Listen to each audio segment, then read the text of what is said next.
In the history of India, which is Nitya also, we find this beautiful sambandha, this beautiful relationship of Guru and Shishya, teacher and student.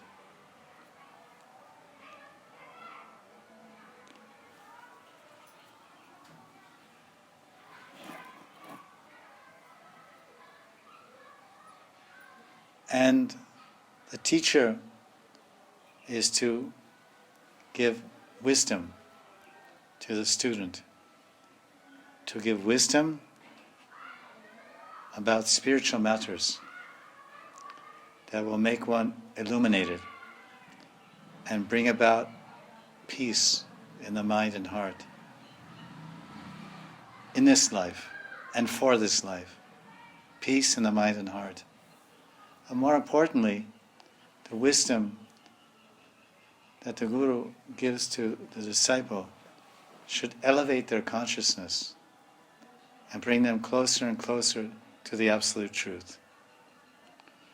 The Absolute Truth can be realized in three ways.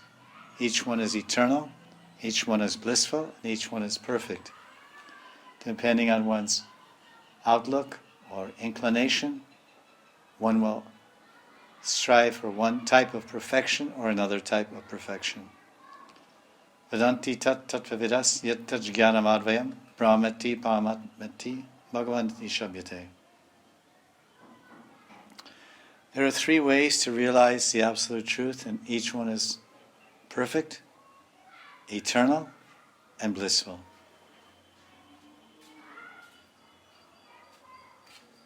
Satisfying. And each one gives liberation and freedom from samsara and birth and death. One can have Siyuja Mukti,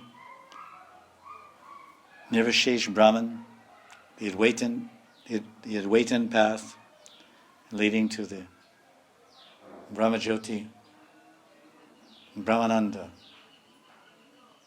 eternal peace, eternal bliss, or the Paramatmavadi, go to Shirdakshay Loka, to the planet of the Paramatma, or Bhagavan, worship Krishna in love, Bhakti, Vishnu Bhakti, Ram Bhakti, Krishna Bhakti. So these are all three perfect paths.